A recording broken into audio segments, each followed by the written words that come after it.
నిజానికి పోలవరం నుంచి attention divert చేయడానికి మాత్రమే ఈరోజు బనకచెర్ల గురించి మాట్లాడుతున్నారు.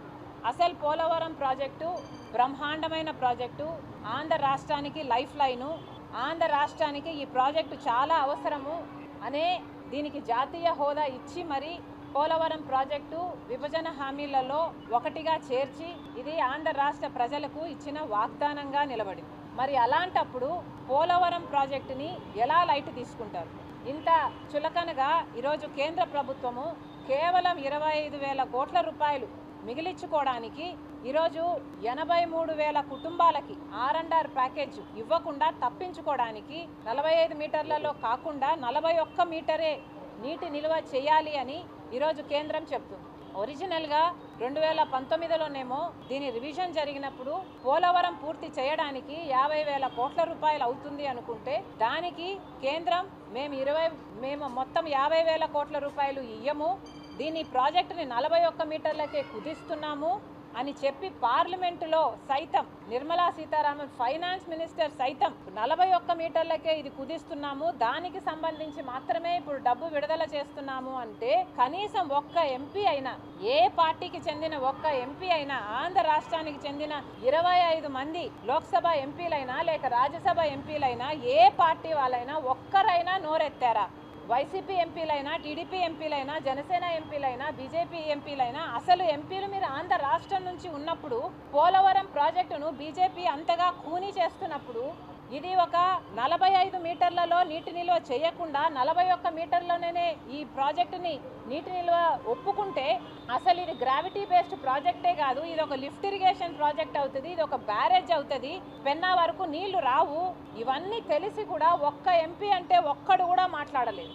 ఇది అన్యాయం కాకపోతే, ఇది దారుణం కాకపోతే, ఆంధ్ర రాష్ట్ర ప్రజలకు వెన్నుపోటు పొడచడం కాకపోతే ఏమిటి అని అడుగుతున్నాం. వీళ్ళు మాట్లాడకపోవడానికి ఒకటే కారణం, కేవలం బీజేపీ దృష్టిలో వీళ్ళు చెడు కాకూడదు. ఎందుకంటే బీజేపీ అధికారంలో ఉంది కేంద్రంలో, బీజేపీకి అందరూ తొత్తుల్లా మారి వాళ్ళ కేసుల నుంచి వాళ్ళ పనులు చేయించుకోవడానికి, వాళ్ళ స్వార్థ రాజకీయాల కోసం బీజేపీ గుడ్ బుక్స్ లో ఉండాలి. ఇదొక్కటే అజెండా. ఒక్కడంటే ఒక్కడు కూడా మాట్లాడలేదు. వైసీపీ అయినా, టీడీపీ అయినా, జనసేన అయినా ఒక్కరు కూడా నోరు ఎత్తలేదు అంటే దానికి కారణం అందరూ ఈ బీజేపీతో ఏదో ఒక రకంగా పొత్తులు పెట్టుకున్న వారే కాదా?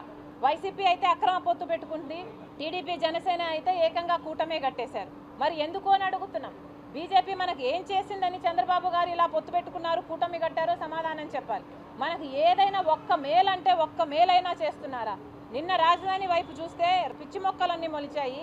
10 సంవత్సరాలుగా రాజధాని అసలు ఏమీ నిర్మాణమే లేదు, అమానుషంగా ఉంది. ఇప్పటికీ కూడా అప్పులు ఇస్తున్నారు రాజధానికి. ఇది ఎక్కడ పద్ధతి అని అడుగుతున్నాం. కేవలం పోలవరం నుంచి దృష్టి మళ్లించడానికి మాత్రమే ఈ బనకచెర్లను తీసుకొస్తున్నారు అని కాంగ్రెస్ పార్టీ పూర్తిగా నమ్ముతుంది.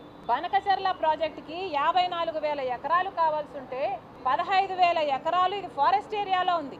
మరి ఫారెస్ట్ ఏరియాలో ఉన్న ప్రాజెక్టుకి పర్మిషన్లు రాకుండా మీరు ఎలా ప్రాజెక్టు మొదలు పెట్టాలనుకుంటున్నారు?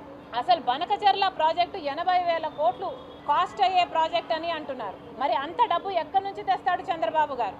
ముందు పర్మిషన్లు అని తిరుగుతున్నారే, ఈ పర్మిషన్లతో పాటు 80,000 కోట్ల రూపాయలు ఎక్కడి నుంచి తెస్తారో, లేక కేంద్రమే 80,000 కోట్లు ఇస్తుందో, ఇది పార్లమెంటులో వాళ్ళు అష్యూరెన్స్ ఇచ్చిన తర్వాతనే చంద్రబాబు గారు బనకచెర్ల గురించి మాట్లాడాలని కాంగ్రెస్ పార్టీ డిమాండ్ చేస్తుంది. మొత్తానికి బనకచెర్ల ప్రాజెక్టు కంటే కూడా పోలవరం ప్రాజెక్టుకు వీళ్ళు కట్ చేయాలనుకుంటున్న 25,000 కోట్ల రూపాయలు ఇచ్చి జలయజ్ఞంలోని హంద్రీనివా ఇలాంటి ప్రాజెక్టులు, మిగిలిన ప్రాజెక్టులన్నీ పూర్తి చేస్తే సగంలోనే అయిపోతుంది. 80,000 కోట్లు అవసరం లేదు.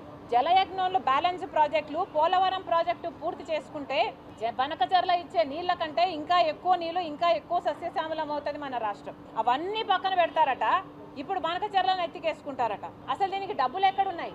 దేనికైనా డబ్బులు ఎక్కడున్నాయి? పోలవరం ప్రాజెక్ట్ అన్నది జాతీయ ప్రాజెక్ట్, రాజధాని అన్నది మనకు కట్టివ్వాలి, డబ్బులు ఇవ్వాలి, ఫ్రీగా ఇవ్వాలి అన్నది మన ఒప్పందం, మన హామీ.